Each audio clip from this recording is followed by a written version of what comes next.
comecei a ouvir, a falar sobre saúde mental, depressão, ansiedade, muito na pandemia, né? Porque eu fui uma adolescente que passou praticamente o ensino médio inteiro na pandemia. E eu vejo que as crianças, crianças menores, né, de 11, 12 anos, lidam com esses problemas de depressão e ansiedade mais cedo, por causa da pandemia, só que não sabem lidar, porque são muito novas e têm pouca orientação. Então, eu queria saber como a escola e os pais, e até os próprios amigos, podem auxiliar uma pessoa que está se sentindo assim, de uma maneira que não seja invasiva, que a pessoa não se sinta assim, provocada, né, de certa forma. É super legal essa pergunta, porque muitas vezes a pessoa, quando não está legal do ponto de vista de saúde mental, ela fica um pouco reativa, muitas vezes, né?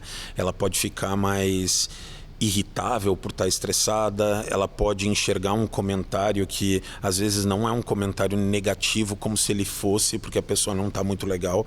Ela faz um filtro das coisas que às vezes pode não estar muito legal, né?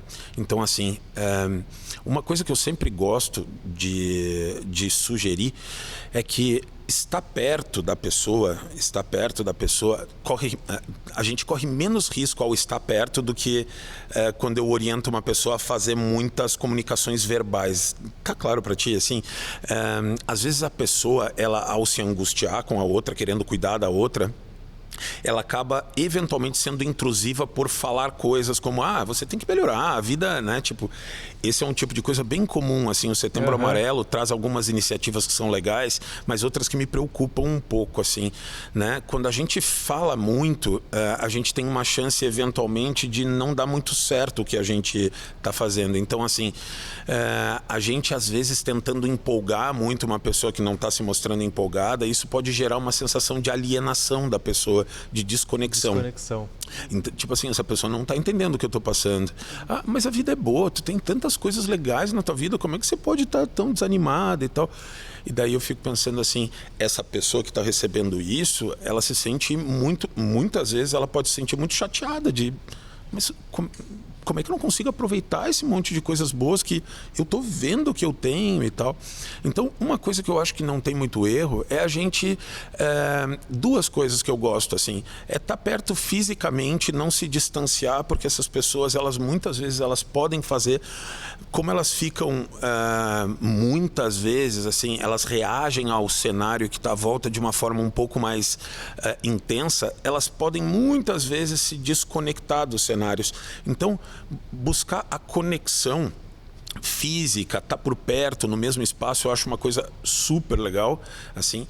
E uma outra coisa que eu acho que nunca tem erro, é perguntar para a pessoa, assim, tipo, olha, tô percebendo que tu não tá legal, como é que eu posso te ajudar? Assim, tipo, eu não quero ser intrusivo, falar o que tu tá sentindo pode ser uma coisa legal, sabe? Eu não quero ser intrusivo, mas eu quero muito te ajudar de alguma forma. Eu queria que tu saísse de perto. Tá, mas de tempos em tempos eu vou vir perguntar como é que tu tá? Porque eu me importo contigo, esse tipo de coisa, tu entende? Eu acho que o termômetro melhor sempre é a pessoa, porque eu já atendi pessoas, por exemplo, que estão passando por uma depressão e não gostam de estar com ninguém à volta, e já vi pessoas que estão deprimidas e querem muito estar perto das pessoas, não querem ficar sozinhas e coisas do tipo. Então eu acho que a outra pessoa, ela é um termômetro super legal. Eu acho que a escuta, né? A pessoa, outro saber que você tá lá, foi o que o doutor falou. Saber que você tá lá só para ouvir, às vezes, né? E ser um ombro amigo, porque às vezes é só isso que a pessoa precisa, né? De um ouvido, de alguém para escutar e sabe que vai acolher, sem julgamento, né? Eu acho que a empatia é a base de tudo também. E ajuda muito para a saúde mental. Isso é muito legal, assim. As pessoas sempre, quando a gente participa de uma atividade de orientação para, por exemplo, para depressão e tal, as pessoas sempre esperam que a gente tenha uma fórmula do que falar, e a escuta, ela é muito mais importante do que o que a gente tem para falar, assim. Sim. E quando, por exemplo, uma amiga fala alguma coisa pra você que tá mal, enfim, que não tá num lugar legal, você acha que a primeira coisa que essa pessoa tem que fazer é comunicar aos pais, comunicar à escola? Como ela deve reagir? Porque muitas vezes as pessoas podem se sentir traídas, né? Porque conta um negócio pra amiga, você escuta, só que você fica preocupado e você fala, eu tenho que falar pros pais. Só que aí ela se afasta porque você meio que traiu a confiança dela. Exato. Eu tô aqui como professor, mas eu sou pai também, né? Então vamos misturando os assuntos aqui. Mas eu acho que é uma dúvida que eu tenho essa também, como a Dudeza trouxe, porque eu enxergo como professor que esses processos também, às vezes, de viver uma tristeza, de viver uma frustração, de viver uma alegria e saborear aquilo, faz parte do desenvolvimento humano e precisa deixar também a pessoa processar aquilo, né? Mas, às vezes, a gente, não sei, na nossa sociedade, na nossa cultura atual aí, muitas vezes a gente não dá tempo para as pessoas saborearem as coisas. E uma tristeza, uma coisa, todo mundo já se preocupa demais também.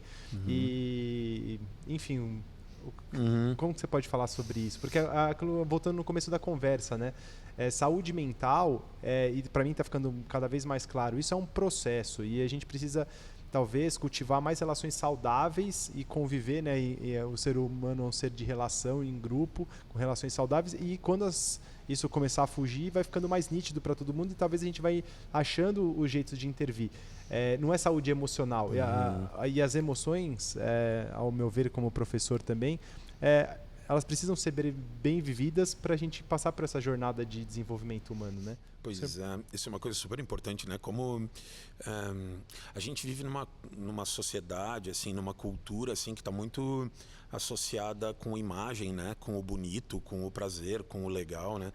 E eu acho que a gente tem passado por um período onde as pessoas têm tido muita dificuldade de experienciar sentimentos que não são considerados positivos, bonitos, né, e tal, ansiedade, tristeza. Acho que uma outra coisa que vem surgindo com o tempo também é uma tiktokização das coisas, né, onde daqui a pouco a ansiedade e a tristeza são vistas de uma forma, por outro lado, interessante e uma forma de se sentir diferente, dá para entender isso? O que é uma coisa problemática também, né? A gente vê... Como assim? Não entendi. A ansiedade, você chama atenção com a ansiedade, é isso? Pois é, faz parte da adolescência, né? Querer fazer parte de um grupo. Sim. Né? A gente vê isso a vida inteira. Quando nós éramos adolescentes acontecia a mesma coisa. Eu acho que não só da adolescência, né? De que você quer sempre fazer parte de algum grupo, né? Mas nessa fase é muito intenso isso, né?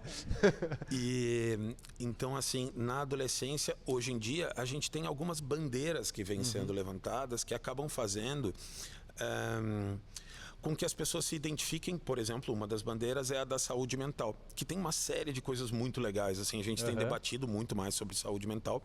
Por outro lado, ela também tem sido uma bandeira utilizada eventualmente de uma forma meio que, eu vou usar a palavra leviana, no sentido assim de que as pessoas têm informações que não estão muito corretas, se identificando com diagnósticos, né, que não estão corretos. Veja, tem um monte de pessoas assim que estão se beneficiando com isso, de conhecer melhor sobre saúde mental. Mas, eventualmente, eu vejo pessoas, né, tipo, se identificando com certos diagnósticos que acabam levando a uma confusão para as pessoas que têm o determinado diagnóstico. Como é que a fulana tem o mesmo diagnóstico que eu recebi, mas, tipo, é tão diferente, assim, essa pessoa está indo bem na escola, essa pessoa está, tipo, saindo no final de semana, por exemplo. Isso, então, causou uma confusão muito, muito grande. Na verdade, até ia citar para vocês, ontem mesmo eu li um artigo da revista canadense de psiquiatria mostrando... basicamente assim, eles estudaram, assim, fizeram um levantamento de uma faixa de tempo de vídeos de TikTok sobre transtornos mentais dentro de uma faixa de tempo e fizeram um levantamento para saber assim, qual era a consistência dos dados que estavam sendo colocados ali. E a grande maioria dos dados, mas de longe, não tinha embasamento científico nenhum. Só que elas tinham um engajamento, porque são pessoas, né, que falam muito bem e tal. Então, essas informações, elas estão sendo passadas de uma forma muito assertiva, mas que tem um conteúdo super distorcido. Então, a gente está vivendo um momento que é delicado nesse sentido e me preocupa que a gente não fale mais sobre isso. Hoje em dia, a gente tem pessoas que vendem moletons com a marca ansiedade. Minha ansiedade está assim, assado. Existe uma banalização de algumas questões da ansiedade que me preocupam bastante.